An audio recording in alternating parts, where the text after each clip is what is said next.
guys, back again with another video.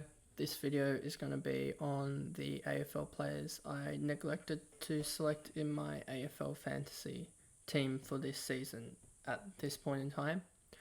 Obviously this can change as we get closer to the season, players' roles are better defined and we know more about them, but let's get to the list. Now, as you can see here, up here, I have created a PowerPoint with all the players. Some of them are doubled up with their teammates as well that are near enough the same price. So the first player is Rory Laird, and the biggest concern I have is that at over $1 million, he's just too expensive. Yes, there's good points available for him. He is a definite captain each week. As you can see, his lowest score is 90 last year and highest of 163. Averaged 120, which is a captaincy score you'd take each week.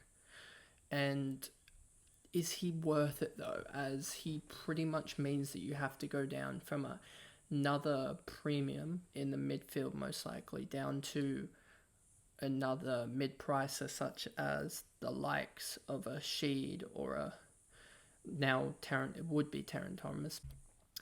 Brayshaw is the next player, and is he expensive or too expensive? Is there any upside with him? I believe that he will get he did have a really, really good start. He had the 181 very early on to the season. He started probably with an average of around 120, so that's really good. But he did fade late into the season. He can be tagged out of games, and will the midfield of Brody and Sarong and now O'Meara take points off him and make him worse off? Clayton Oliver is next. Now, is he too expensive? I don't think so personally. I think he will go that 110, 115 again, so there is value there. He is just not available for me, as I believe there's other players that can get that 105, 110 whilst getting me value, allowing me to get other good points or more value in my perspective in other positions. Callum Mills, Sydney Swans, 111 last year. He can have some injury concerns, especially with his ankles and Achilles. He can go big, like that 162 that he did score, I believe, against St Kilda. But is he worth getting in this early into the season, or is he worth getting in the last sort of 5-10 rounds when you have a lot of other premium players around him that you can have more certain fantasy scorers? Still 978k, 110 average. Injury concerns with his shoulder, that's why he missed games. He can be out of games, such as the 65 he scored, but put up mammoth scores week by week. Look at his last 5 average of 111. Sam Doherty at 977. Is he too expensive for a defender spot? In my personal opinion, probably yes at the start of the season, considering you're trying to get both points and good value, and I just think Sam Doherty can go up to that 115 scorer, but I just don't see it with the Carlton midfield that they've created that he will. I think a majority of their points will come through there, and Doherty won't get as many points, and he might slide down to that 105, 100 role. Tuke Miller at 972, he is looking primed for another big year, and I just couldn't fit him in with Merritt's run. I really wanted to fit him in to start the season, but Merritt just has a good first 7 rounds where he could easily be averaging 120, 125, and Tuke might be averaging 115, and for 26 small K, it might sound like nothing, but that gives me more flexibility around the ground, especially in terms of getting those rookies in the scramble once teams are named. Lachie Neale, 947k. He's been, I think, in a couple of my drafts for teams, but with that M1 role. But I just think with Dunkley coming in and Ashcroft and him being the one that probably needs to get tagged out of games to give opposition a chance against Brisbane, I just see him maybe sliding back to 100, 102 average, not getting that high like 110, 115 that Oliver can get. Brad Crouch, I just think he's just too expensive for the price. I don't see much value in him, although his underlying stats say that he should be value, that he's a consistent scorer with a lower score of 79, and last three of basically 120 and last five of 117, so he could do well. But due to the anticipated slowdown in style due to the introduction of Ross Lyon, I just don't see Brad Crouch going well again. I think he probably drops down to 100 or high 90s scorer. My first double up here is the two Western Bulldogs players in Bailey Smith and Jack Macrae. These two, well, Jack Macrae in particular, I think will be one of the two that picks up those Dunkley minutes. Bailey Smith had started really well. He was averaging 119, 118, somewhere around there for the first 6 or 7 games. Macrae played all the games. I think he has the ability to go 110, 115 again, and I think he probably will jump up. I just think Bont will have a higher jump up in the Bulldogs midfield, and therefore he's the one to go for out of these 3 options. Sam Walsh pretty much put a line through his name if he's missing round 1 due to injury. Max Gawn, new role, probably up forward more, potentially. He's in doubt for round 1, even though I think we heard news today or yesterday that he is not. It's not as serious, but seeing an injury and interrupted preseason is not a good sign, especially for your primos. He can easily, as seen with this low score, he can drop out of games and score 60, 80s, 90s, rather than getting that big 110, 120 and the 150s. But if you see him in a big matchup, I think he will go huge in a couple games against the tougher opposition, go 130 plus. He probably loses 10, 15 points from not being in the ruck. But then again, you could also say he's going to be the second ruck in the team, playing against what would have been the likes of Lloyd Meek and stuff like that last year, who he would just dominate and get 80, 90% of the hit-outs against those type of guys. So he could still hold his average. Sinclair, he did have a breakout year last year. There's no denying that. Will Ross Lyon's style help him? He does have the ability to get tagged out of games by the likes of Clark and other players that can play in the forward line as well as play in the mids. So that's something to watch out for. He does have a really high ceiling, so he is a captaincy option if he doesn't have a tagger with him. Hugh McCluggage is just with the arrival of Dunkley and Ashcroft. I just don't see him scoring that well. I think he drops down. As seen in the last 3 and last 5 averages of 93 and 95, respectively, I think he drops down below the 100 average into the high 90s, 97, 98, somewhere around there. Melbourne, Petrarca and Brayshaw. Brayshaw in preseason has been spotted as a midfielder, so that should help his numbers, as here he roughly drops by 10 to 15 when lining up in defence over midfield. So him in midfield should help. Now, Petrarca, I think, with the dual rucks of Grundy and Gawn, will go up by 10, also average. I think he has a massive year. I just couldn't fit him in, and I'm trying to fit him in. If I can swap around and get Bowes in for Salem and potentially get Petrarca in, I think that would be the best chance, as Petrarca should go 110 this year as he gets back into that midfield, I think, personally. Cripps and Hewitt. Hewitt started really well, then faded out. I think Hewitt, if he doesn't have injuries, he averages 102, 103. Probably he ups it a little bit coming into his second year in the Carlton lineup. He started really well. He's lost the defender status, so that doesn't help. But he should do well again. I don't think he's a valuable pickup in terms of being at 870k, there are players that are below him that have the ability to get 10 or so more points than Hewitt. So I don't think there's value there, but he is ultra consistent.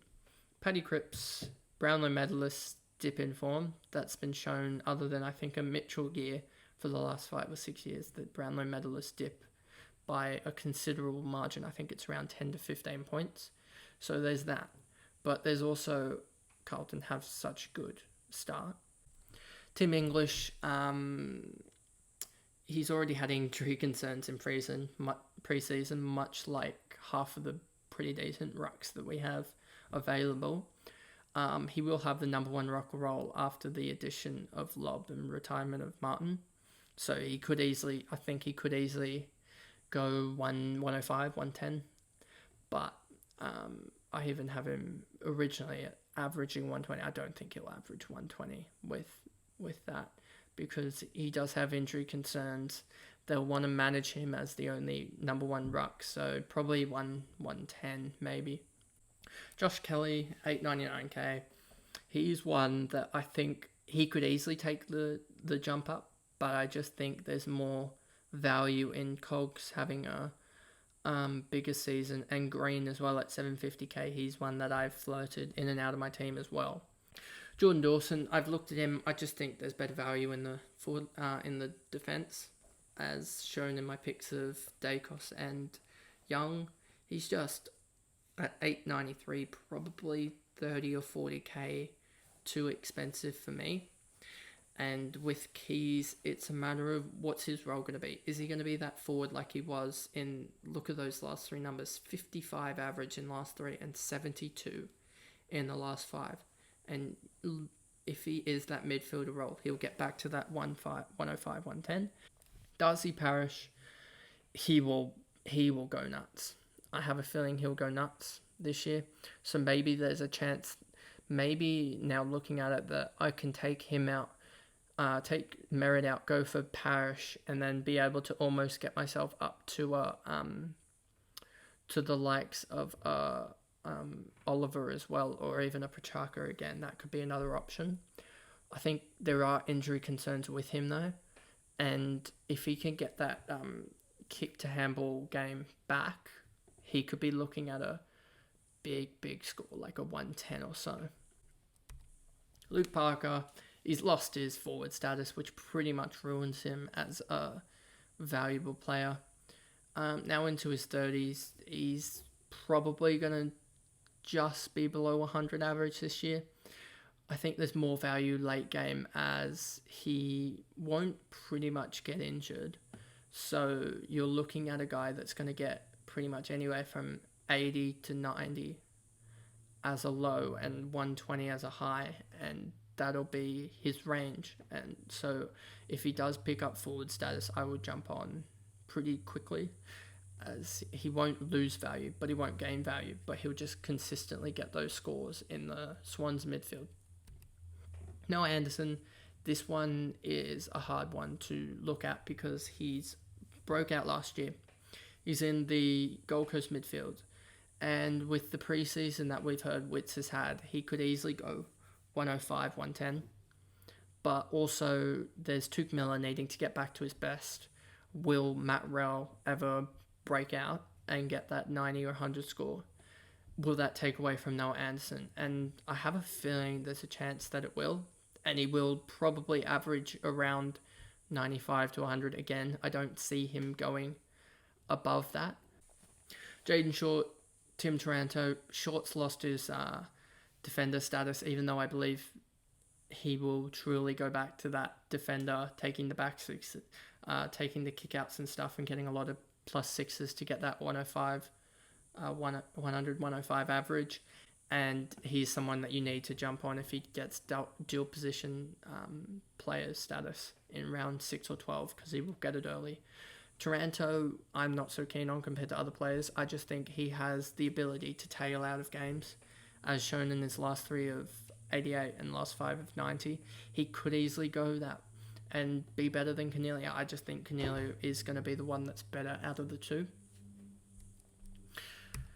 Ollie Wines and Travis Boak. Ollie Wines, could return back to that Brownlow form that saw him, I believe it was 111 that he scored that year. So he could get 105, 110.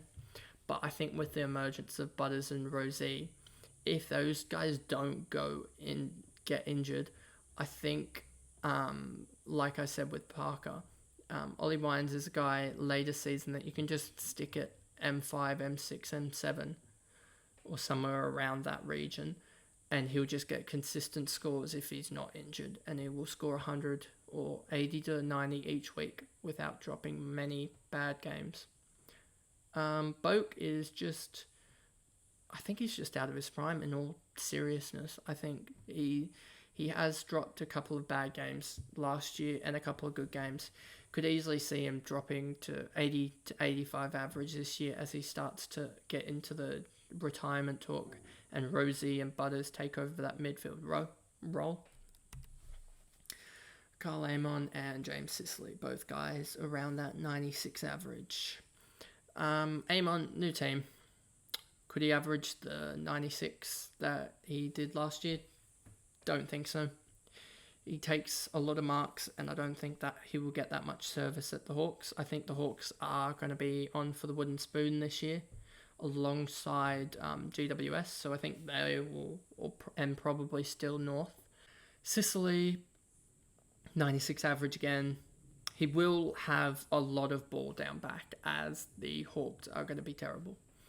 But will he have to take on the less fantasy-friendly roles of marking their key forward or someone like that and take himself out of the game? I think he will, so he will drop a couple of 70s and 80s. Adam Treloar, 854k. I just don't think he takes up anything more in the Bulldogs midfield. I think he's down back where he could do well as he's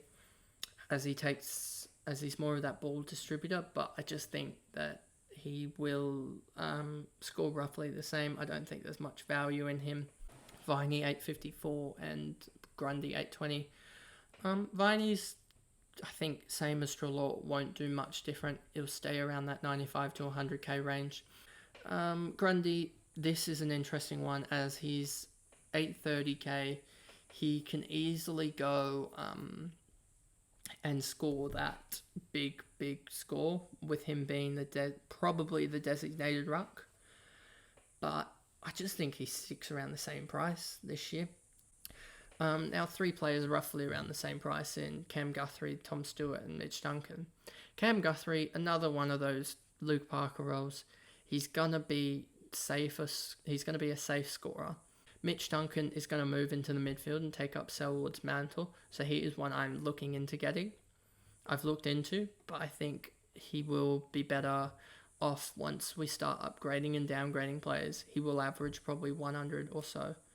And Stewart, again, he had a couple of shockers, but he had a couple of really good games. He could easily average 100 again in that system, as you have the likes of him down back with, I think it will be Duncan again, as I think Bose will probably go into the midfield, as well as you have DeConan for the full season now.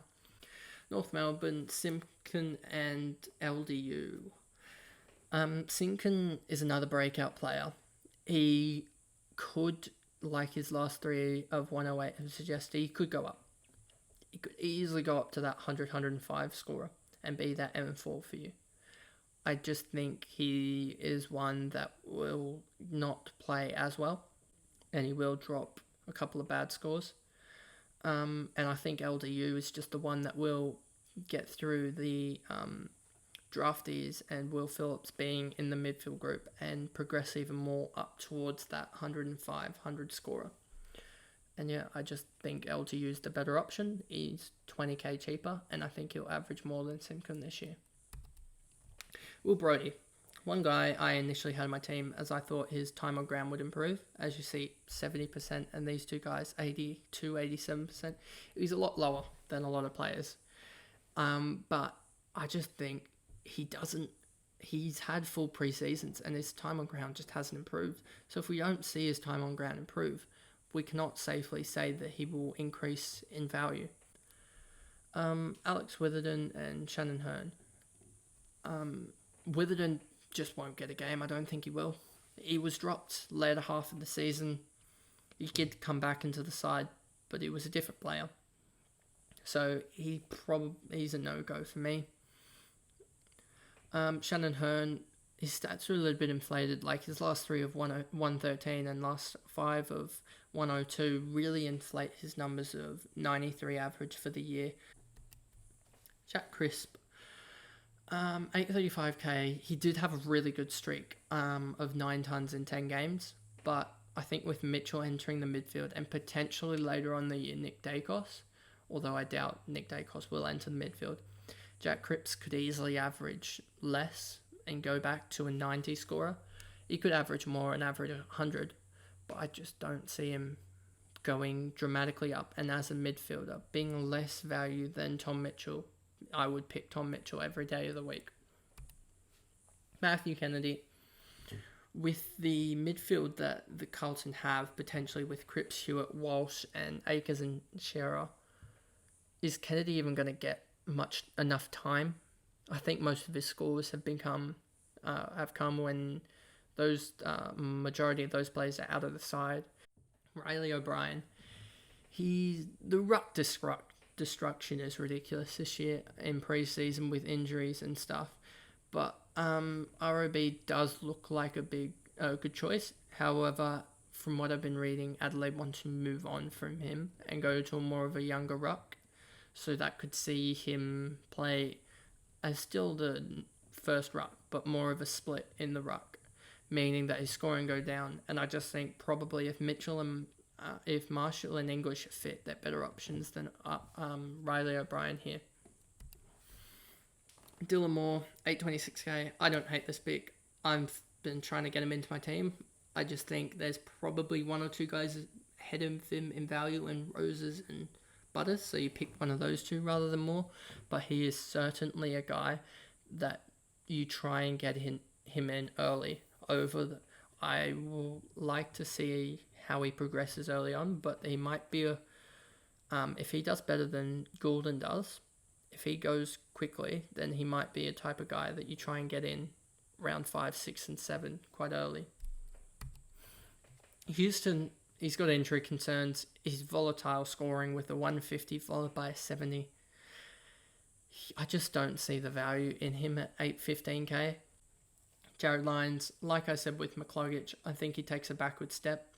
He probably goes more as the forward player into the midfield through that avenue, like we saw with McRae. However, I just don't see him being as much of a value at 91 average that he was last year. Jake Lloyd, 807k. Now, this one is an interesting one, as I don't think he's as good a player anymore. I think he can easily get tagged out of a game, such as, I know this one's have Ryan Clark himself, but if a player similar to that was to go on to Jake Lloyd, I think he would find it really tough and he would drop a couple of stinkers, such as this 48 here. He could easily go up to that 100, 105, but in my honest opinion, I think Sydney are moving more to using Blakey and other damaging kicks, such as Blakey, McInerney and others, which could mean that Lloyd is dropped at the end of the season for the likes of Braden Campbell as he continues his development. Lockie Whitfield and Isaac we're coming near to the end of the list, but with Whitfield, if he's in the midfield, probably averages 95. If he's on the wing, 100, 105, probably somewhere around there. So we need him on that wing role in pre-season to probably go for him. Isaac Cummins, I'm not 100% sure, but I believe he will be the distributor this year for the GWS. So he could do really well because they'll have a lot of the ball down back. Him and Whitfield probably will be the distributors. 802k, but will he plug the midfield rotation up? I don't think so. I think it will be Perriman that fills that up. So 802k will have to watch in pre-season his role to see what he does, but I think he will be one of the GWS players that goes up. I just think at 802k there's a better option in like Dacos and Young for that role. Even Salem, I think, goes up in value. Liberatore, 801k. I think he does play a lot better without Dunks in the side, as Dunks is a very good tackler, so is Liberatore. So you could see huge tackling numbers from Liber this year. So he could go up to that 9,500 average. Jared Witts. Now, with a full preseason, he could easily be number one ruck with the injury concerns for Marshall, Gorn, English, Grundy being a second fiddle almost. If Meek's not number one, he probably, for the Hawks this year, he's probably one of the guys that I look at. Him and English will be deciding which one's not going to be injured, which one's going to do better. Look at those last 3 split of 94, last 5 split of 96. Could easily go, if he gets to that range of 94, 96, he could easily be the guy that is able to get us, just be a solid pick all year, 95, 98, somewhere around there. And if he picks up his disposals, he might even get up to that 100 range, which is perfect for the R2 spot. And then we just hope Marshall is good for the whole season in that R1 spot. Finally, Mark Blicavs, Geelong, 800k. He's a unique one in being a ruck mid-split. However, he's just too old, I think, 31 years old. There's other ruckmen such as Siegler and Stanley to play alongside him, taking away any potential scoring. He did have a good last 3 in scoring, averaging 97, but last 5 back down to 89. He has low scores of 45 and stuff like that, and he has a good high score of 135. The volatility with him just means I don't think he's a good pick at 800. I think there's other ruckmen in Witts who's a more consistent scorer that is better for you to pick up Witts rather than the likes of Blicavs. So that's my list again. Remember to like and subscribe, as that really helps the channel. Let's get those views and watch hours up. And remember to like and subscribe down below, and be ready for a new video coming out sometime next week, which will probably be the North Melbourne team recap, as they were wooden spooners last year, so that should be a good look at their team and the players that you look out for this year. If you want to look at old videos or my actual team, look up in the corner over here, and if you want to subscribe, over here. Thanks, guys.